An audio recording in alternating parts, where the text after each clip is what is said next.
you're not going to do multiple $1 million in sleep if you're taking the burden all on yourself, right? You're going to delegate. You're going to have a team that's empowered and owns it, and they're going to kill it. And you're going to be a doctor, and you're going to produce even when you go on vacation to Mexico for a week. You're still going to be delivering sleep cases and making money, and that's a very different concept to some of these guys. So I think it's appealing in that way. Welcome to the Everyday Practices Podcast. I'm Reagan Robertson, and my co-host, Dr. Chad Johnson, and I are on a mission to share the stories of everyday dentists who generate extraordinary results using practical, proven methods you can take right into your own dental practice. If you're ready to elevate patient care and produce results that are anything but ordinary, buckle up and listen in.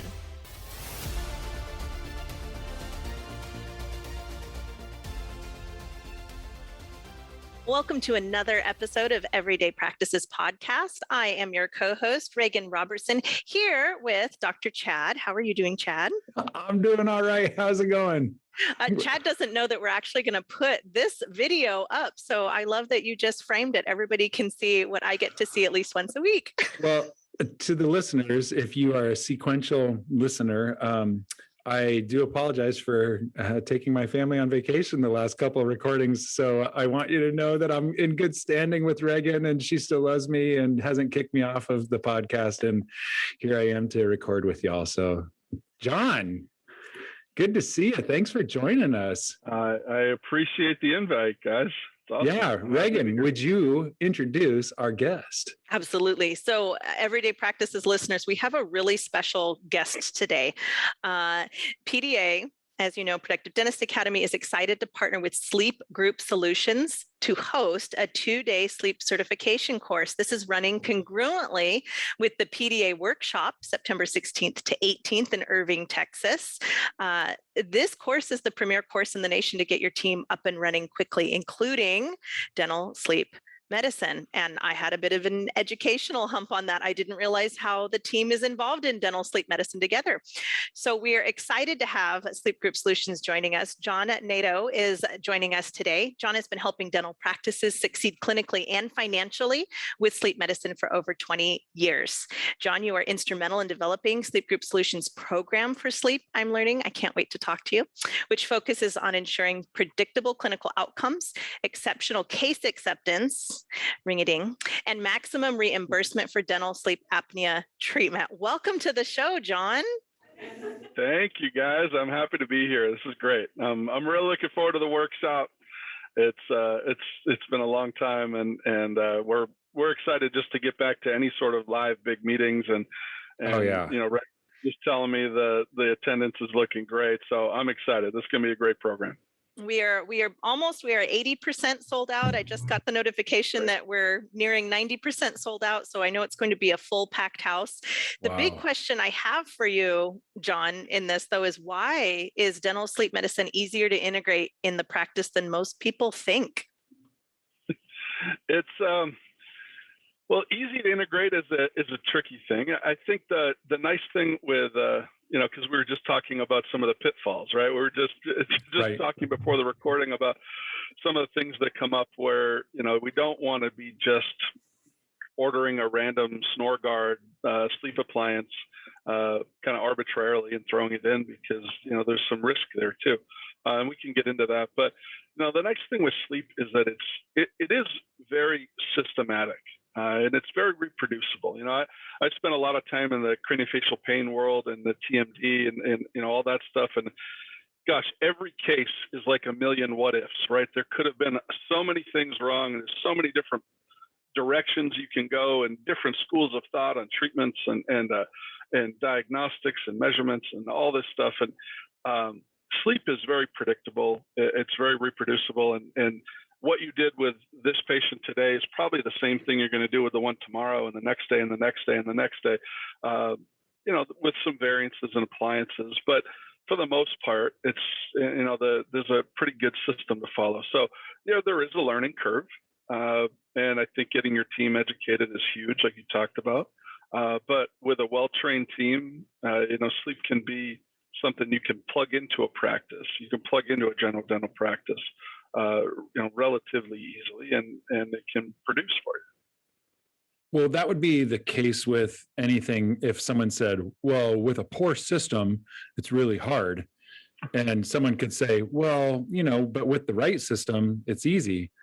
And both are correct, but it's a mindset issue that if someone said, well, yeah, but whenever I, throw ingredients together and it doesn't even produce a cake, and someone says, well, yeah, because you're not doing it the right way. And of course, that would be frustrating and hard. And that's the next person that's saying that it's easy isn't exactly correct if they're saying, well, it's just easy for anyone just to do. It's like, no, it's easy to do if you follow the steps in the system correctly. Am I following that right? Because I think my point would have been, like sleep medicine is harder to introduce than you would think. Your premise is sleep medicine is easier to implement than you would think. And I think the parentheses would be with the right team training and the right system. 100%. It definitely boils back to that. I think if you, there's a couple of things about sleep that I love that make it easy. One, there's a lot of low-hanging fruit here. We're not talking about a needle in a haystack kind of situation where you've got to search high and low and sideways every day for patients that you might or might not find. The reality is that today, everybody that's listening to this, 1 out of 3 of your adult patients that walked in your door today for anything has diagnosable amount of obstructive sleep apnea. That's the ratio. That's the reality. And so if we create a system where we're engaging them and we're saying the right things and we're putting those people on the correct path, and that's, when I come down to the workshop, that's what I'm going to spend the better part of a couple of days talking about, is how do we engage them through education and engage them to the next step. It's not about acrylic, right? It's not about selling that super expensive, because if there's no value around it, that piece of acrylic for thousands of dollars, oh my gosh, that's so much. I could go buy that at Walgreens for $30, right? So it's not about selling appliances. It's about selling to the next step and raising the patient's level of awareness about their disease. And if they understand their problem, there comes motivation to address it. But you gotta take them through a few steps first. And people are so quick to talk about therapy, and they don't take time to pause, put themselves in the patient's shoes, and really try to understand and get them to own that problem. Because once you're there, once they own it, you're golden. I mean, it's a slam dunk. But it takes a couple steps to get there, and that's the key. And it's super important having your team, the entire team, on board with that. So your hygienist is now screening and identifying and looking at dental risk factors. There's 100 things that could be wrong with you medically that are related to your undiagnosed, untreated sleep disordered breathing problem. But if I can find 2 or 3 dental red flags, that kind of validates why, as a dentist, we're even talking about it, right? Why are we bringing up sleep? It doesn't make sense.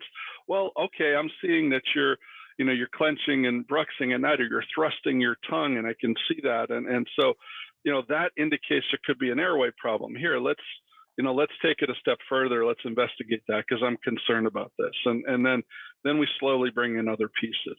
But if we do it the right way with that right system, we get a lot of people on board, a lot of people to own their problem.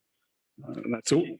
So what I hear too is, for the dentist that is in the Productive Dentist Academy mindset, which would also carry over to other mindsets. For example, a COIS trained dentist, someone that's looking at saying, how can I offer the best to my patients, and how do I offer them a comprehensive answer to their health, not just their problems, but looking at their health overall. It's not just about, hey, you have happy, clean teeth.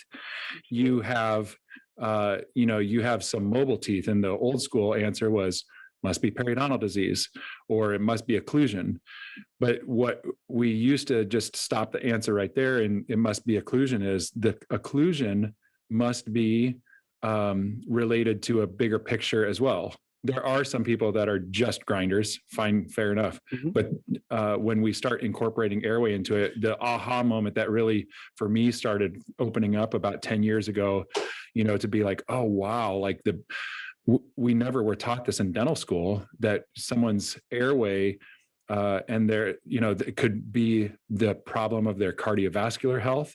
And then also that could be coalescing with their periodontal disease / occlusion / loose teeth issues. And it's bigger than just fixing happy teeth and cleaning teeth and doing occlusal composites for cavities. 100%. You have to have that whole big picture, and I agree. There's that functional connection all the way around. Airway plays a pivotal role, from early childhood on up, right? And some of the problems, some of the developmental, orthodontic deficiencies and problems that develop are rooted in airway. Many of them are, and then certainly as an adult. With that pre-existing problem, if you have your dental blinders on and we're only thinking about teeth, then you're going to see complications that come, right? We're going to see relapse and damage to restorative work and everything related to that patient still having a nighttime airway issue. Well, John, this is what makes me so passionate hearing you and even talking in the pre-interview portion is my sister was diagnosed with sleep apnea in her, I think, mid to late 30s. And growing up, we made fun of her snore. She was the loudest snorer in the house, like hands down. And, we didn't think much of it. And it hurts me because, she went to the dentist. She still goes to the dentist regularly. She had multiple opportunities with medical professionals to be educated, and it wasn't brought up for so long. And I know I'm good friends with Dr. Meghna Dasani. I believe she's gone through Sleep Group Solutions. When I learned about Dr. Kent Smith about a decade ago, my mind was absolutely blown apart. And I thought more people need to know about this. And why wouldn't dentistry play a role in this? If you see it, you can't unsee it. I know, Chad, as I've been through so many PDA workshops, I feel like dentists get to this point, and once you see it, you can't unsee it. It's now part of your problem to solve. And can you tell us, John, like Dr. Kent Smith, Dr. Meghna Dasani, what kind of roles do they play in Sleep Group Solutions? How has that helped them in their journey? Well, we have a huge roster of KOLs and just really successful dentists out there that have taken sleep to, in some cases, an exclusive level, right? Not everybody starts that way. Rarely do people start that way. But, as it starts out as an adjunct to your dental practice, I've seen it many, many, many, many times where it just overtakes it and it becomes the dominant thing, if not the only thing. Like with Dr. Smith, is kind of the top of the pyramid example there, I think, certainly in Texas, in terms of sleep production. But, the bottom line is that opportunity is there for a lot of people. And there's no secret sauce. There's no magic trick there. I think, and that's why I love these 2-day programs and what we can do at the workshop. We'll talk about that is, what's your plan going home? Because you made an awesome point about once you see it, you can't unsee it. And I make a joke about it in my lectures. I say, good luck. Go home and try not to see everybody with sleep apnea. Get on the plane on your flight home and you're going to see people carrying on CPAPs. And you're like, wait a second, why is that? Everyone's got one now. And all of a sudden you look and it's just in your face everywhere. And your first, 3 hygiene checks you do on Monday morning, all of them are going to have airway problems. And you're like, oh my God, like it's just everywhere. And that's the best. I love that. I love when people call me and they're like, so I got 25 people lined up. Now what do I do? That's the best. It's like, okay, now it's time. But it starts with those people. It starts with people like your sister. And I talked about that.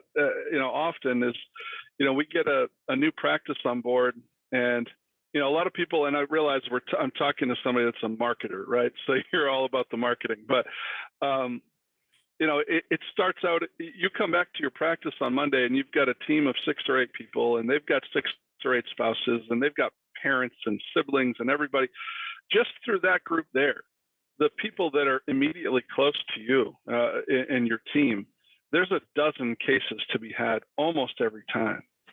And that's those are the people we want to take care of. You owe it to them to take care of them anyway. And what better way to create advocates, right? To create outspoken sleep champions in your practice than to take care of them, or better yet, take care of their spouse, right? Let's take care of that so that your hygienist can now sleep in the same bedroom as her spouse again. And that's the thing. 24% of married couples over 40 sleep in separate bedrooms, some or all of the time, because of one of the partners snoring. It's a lot of people. So take care of that. And I know we're not talking about snoring. Snoring is a side effect. Snoring is kind of a side issue, but if we can remedy the apnea, the snoring will get better also. And that's how we create some raving fans in the practice, and they're going to be happy to talk to a patient about it with that real deep level of personal belief, and that gets the conversation started. So many people think they needed to. One of the mistakes I see is a lot of practices think, "Gosh, I need to go out and network with physicians. I need to go find me, a sleep doctor." That's step one. And I got news for you. That sleep doctor has been approached by a lot of other dentists before you. You're not special. You're not going to just work your way in there. The way to do it is to take care of the people close to you. And the people close to you have physicians. Your patients have physicians, primary care docs, ENTs, cardiologists, all of whom are involved in that patient's care. And by communicating with those people, we start to build a base of knowledge about what you're doing and the fact you're doing it on a clinically elite level, which goes to, something you said, Chad, right away, which is you're doing it right, and if you can communicate the right way and do this the correct way with the proper measuring, testing, follow-up, it's going to separate you from the guy down the street that's just taking an upper or lower impression, mailing it off to a lab and hoping that it does something good. So what kind of yeah buts do you get from people that are, or do you even get that by the time that they're training and learning? But let's say that you're at a dinner conversation with some dentists or, something like that, and you're talking with them and they go, I've tried that before, or there's a good reason why I don't, care about looking more into sleep apnea. It just doesn't work. I mean, do you hear stuff like that? Or, do you hear people with strong opinions that are like, man, I wish I could say something bold to this guy right now? Like, what are some of the things that you hear? I hear things, probably the two biggest, I don't say rebuttal, it's not the right word, but objections. Objection. Yeah. The first one is medical insurance. Either they've tried it, right? I made an appliance and I delivered a device totally blind without any sort of, preliminary insurance verification or checking or pre-op. I walked up to my front desk and told my office manager, hey, bill their medical insurance for this. And you know what? I didn't get paid. So that doesn't work. And you can't get paid for this. Well, no, if you do it wrong, you won't get paid for it. You're right. So there's a step. And so I hear that. There's a lot of discussion there, where people are fearful of it. And it is medical insurance and it is scary. And, if I say the word Medicare, everyone's like, oh, I don't want to take Medicare. But hey, Medicare is it's the biggest insurance company on the planet, and they pay for this. And sometimes they pay really well for this. And Medicare patients expect that you'll take Medicare. And they accept treatment 100% of the time. So there's a lot of benefits to doing it too. But again, it doesn't have to be a scary thing. It's separate. Think of it as a separate business too. We're not going to impact your dental practice at all. This has nothing to do with your dental business. Many dentists doing this create a separate business entity altogether just for sleep. And yeah, ideally you would be a Medicare durable medical equipment supplier. It's not a hard thing to do. It's relatively easy. And again, there's some steps to get things in place to be able to bill medical insurance and be reimbursed. Most people end up utilizing, and what we do as SGS, we kind of have a concierge billing service type system where we'll take care of that for a new practice and help them on a per case basis with all the billing, so that it doesn't become a roadblock, because that's the other thing that comes up, right? You get the doctor that goes back to their team after this great workshop, and everyone's excited, and we're going to kill it, and we're going to do sleep. It's going to be great.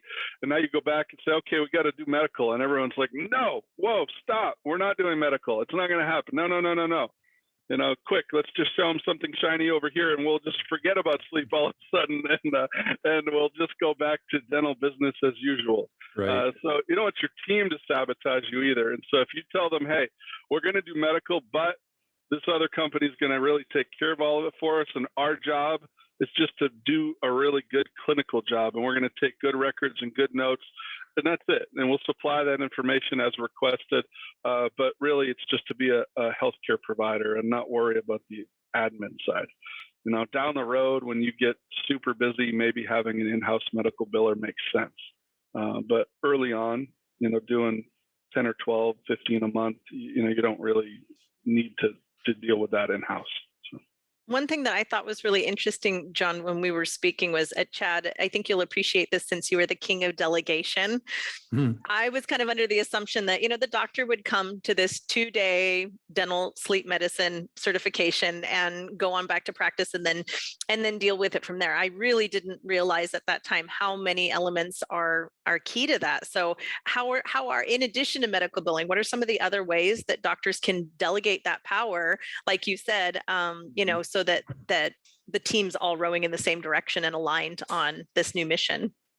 Well, it's, look, everybody in the practice is going to have their own dedicated role to this, obviously. And hygiene primarily is going to be a frontline screener. They're going to identify high risk. They're going to have a conversation with a patient about airway, how it's potentially impacting some of the dental complications they've seen, and suggest a deeper investigation. Get the patient open to at least looking a little bit more into this. Raise concern, be concerned. Not sell appliances or even talk about appliances or even say the word sleep apnea. I don't want to do any of that stuff. We carefully craft our conversations so that you can avoid objection from the patient. If we say, oh, I think you have sleep apnea, they're going to say, no, I don't. My Uncle Bob has sleep apnea. He wears one of those mask things, and I don't have that. Yeah, you do, but now I have to argue with you about it, and that's not right, So instead, I'm going to use different words. I'm going to talk about sleep health and wellness, and I'm going to say sleep disordered breathing, which means the same thing, but you're not going to argue with me about it when I bring it up. So yeah, your hygiene team is going to focus a lot on screening and a lot on frontline stuff. Obviously the administrative staff, there's a lot of documentation we need to get in order to be paid for this successfully, because medical insurance is critical. And if we do everything right from the start, it's going to help getting reimbursed later. So that's huge. Obviously, your assistants, one of the things that, in all these big practices that do a lot of sleep, one of the things we looked back a few years ago, actually, and across the board, like every single one, I started talking to my customer care team. I'm saying, okay, what about this guy? And what about this guy? What about this office over here? And what's she doing? Universally, one of the things that came up was that they weren't in touch with the doctor at all. They were in touch with the sleep coordinator. They were in touch with somebody that was kind of elevated or promoted or kind of empowered into a new position. And most of them were assistants, but they were called the sleep care coordinator. And they were really quarterbacking much of the process. And I was like, geez, these offices are crushing it. They're doing 30, 40, 50, 60 cases a month. And my team's not even in touch with the doctor because they're talking to the sleep coordinator every couple of days. And I was like, that's interesting. And you look at it, and that's really how it is, though. A lot of these practices, you can delegate, and much of the clinical process, all of the clinical process, can be handled by that sleep coordinator. The doctor time in a sleep case, if done right, should be consultative. It should be a conversation. You need to be a doctor. You need to come in as the authority, as the, just like a physician does. You're going to talk to them about their results. You're going to talk to them about their diagnosis and what the sleep physician has prescribed for them, right? Because you're not selling an appliance. You're telling them what the sleep physician says they need. And you could talk to them about all the issues there, but it's a conversation. You're being paid to have that consultation, not, hunched over, busting your neck and back, trying to produce for dentistry. It's talking to people and being that authority, being a doctor. And then you go to the next one and you go be a doctor there too. And your assistant does most of the steps, most of the clinical, all the airway measurements, all the stuff we do for bites and titrations and all that stuff is delegated. So it's certainly a way to have a lot of production out of your team. So can you hear me okay? Yeah, I just wanted to make sure my sound was good. Sorry. So tell me, what do you do in your training that helps people integrate this more successfully? I imagine that there's going to be talk about, Medicare billing and stuff like that. I'm sure that you talk about, for example, the verbiage and whatnot, but what are some of the key tenets to your helping a doctor become successful in the class without going into the whole course itself, obviously? Yeah. The high level of the course, I guess I could say, we're going to talk a lot about systems, and we're going to talk about having the right conversations with people and engaging with patients the correct way, and really following a cookbook. It's not rocket science. Try not to go, verbally explode all over people. There's steps to it. There's the degrees of ownership, and like anything else, if people are properly educated and they're informed about their disease, because that's a problem in sleep, even in the medical side. You know how many patients I've talked to that have been through a diagnostic sleep test, right? They're diagnosed with moderate to severe sleep apnea. They have literally, this is a life-threatening condition, something that could contribute to a heart attack or stroke imminently. They're prescribed a CPAP machine, which they don't really know much about other than they don't like it. They sometimes never had FaceTime with a physician. And even after all of this, you sit down with them and say, hey, what's sleep apnea? And they can't tell you. They can't even answer the question. They don't even know what it is. And it's like, oh my God, how can somebody, how can they be there? How can they have this life-threatening condition? They're prescribed lifetime therapy to address it, and they don't even know what the disease is. If somebody gets diagnosed with cancer, what do? They become an expert on that cancer. They could tell you more about it than most of the physicians could tell you, and that just doesn't happen with sleep. And it's amazing to me. So I think educating people is key, because an educated patient now makes a better, more informed decision. And what happens is insurance, which, even though I just said is, something we can tackle and manage, insurance is not their why, right? It's not your why you need treatment. Who's paying doesn't matter. If you sit down with an oncologist and the oncologist says, Chad, I've got some really bad news, you're not going to fire back and say, well, geez, does my insurance pay for that? Right. You don't care, right? It doesn't. That's like number 5,000 on the list of things you care about at that time, right? The rationality of people and their disease, it's something else. I mean, you know what? I kind of think of it this way too. Periodontal disease is kind of that way within dentistry, or even caries. People will say, but the tooth doesn't hurt. And when we talk about a pain mediated model, but there's something, I don't know if it's marketed or it's just, our culture, that these days with cancer, that word pops up and people go, all right, this is life or death. I'm bucking up, and I'm all in, boot camp and all.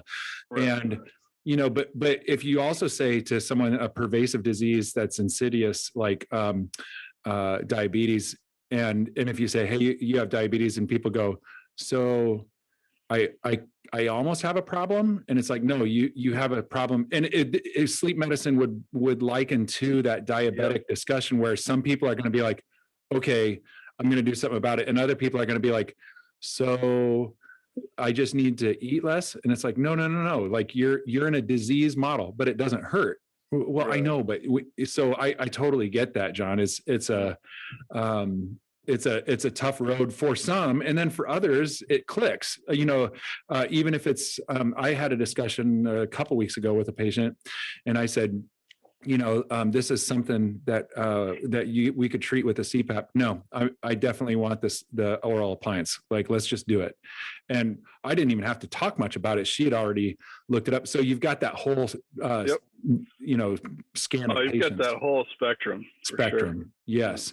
So you kind of alluded to it before, but so if you could give doctors one piece of advice, I'm going to put words in your mouth. The one word of advice would be, in September, go to the workshop for Productive Dentist Academy in the Dallas-Fort Worth area. But if there was a second discussion piece, a second piece of advice that you were to give people in regards to sleep incorporation into their dental practice, what would that be?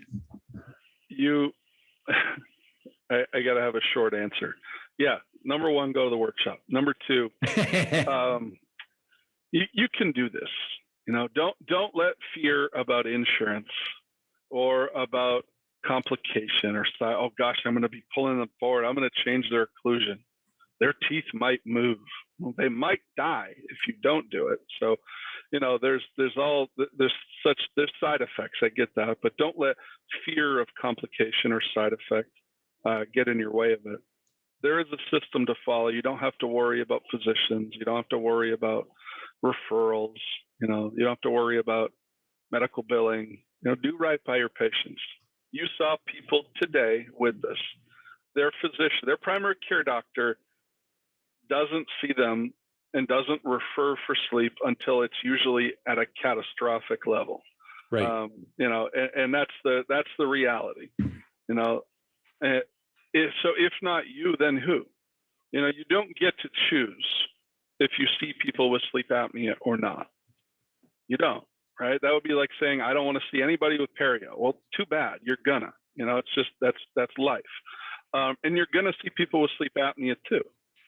So do right by them. If nothing else, educate yourself enough to be a good quarterback and a good shepherd of information so that you can direct them to the care they need, whether it's you that's going to provide it or somebody else. The bottom line here is that this is so unbelievably widespread, and you'll change people's lives, and that's ultimately what we're in this for. Wow. Very cool. Yeah, John, thank you for your time. Thank you for sharing your message. Where can people go in addition to the PDA workshop to learn about sleep group solutions? Yeah, if obviously I'm excited for the PDA workshop, and I'll be there the whole time and teaching, and it's going to be a great program. We have courses all over the country. Should stuff come up, or just online. If you can't make the PDA workshop, I've got a great team of people all over the place to help with education and training in this. So just sleepgroupsolutions.com and reach out that way, and we'll be in touch and can help you. But I'm looking forward to the workshop in September. I think that's going to be a fantastic program. I think that, what I'm excited about too is the team of people, the doctors that you guys have traditionally worked with through these programs. They have the right mindset for this. And that's what I'm excited about. So I think it's going to be a really good fit. Well, Chad and I will be there, and we cannot wait to see you in person. And my whole team. I'm jazzed. Chad's whole team. Oh, yeah. Very good. Well, thank you so much for being our episode. We'll see you in September. If you're anything like Dr. Chad Johnson and I, it's been far too long since we've got to laugh with our dental friends in person. That's why PDA is coming back and better than ever with our first live event in Texas. PDA co-founders Dr. Bruce Baird and Victoria Peterson welcome you home as we open our doors for 3 spectacular days of CE and a whole lot of fun with friends. This September 16th to 18th at the Westin Convention Center in Las Colinas, you can expect a program ready to give you all the elements of a productive practice. You and your team will learn how to comprehensively diagnose and treatment plan, how to schedule to increase productivity, not chair time, how to get your team aligned with your standard of care and co-diagnosing for a smooth patient experience, and how to seamlessly incorporate new technology and services. This year, we're also bringing in new special breakout sessions included in your tuition.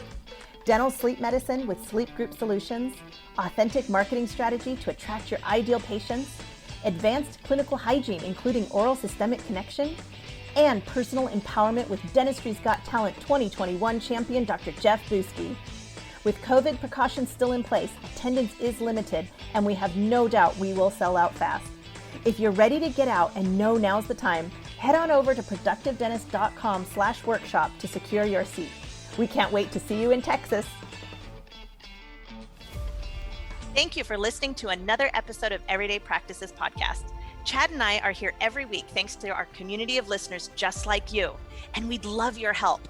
It would mean the world if you can help spread the word by sharing this episode with a fellow dentist and leave us a review on iTunes or Spotify. Do you have an extraordinary story you'd like to share or feedback on how we can make this podcast even more awesome? Drop us an email at podcast@productivedentist.com. And don't forget to check out our other podcasts from Productive Dentist Academy at productivedentist.com/podcasts. See you next week.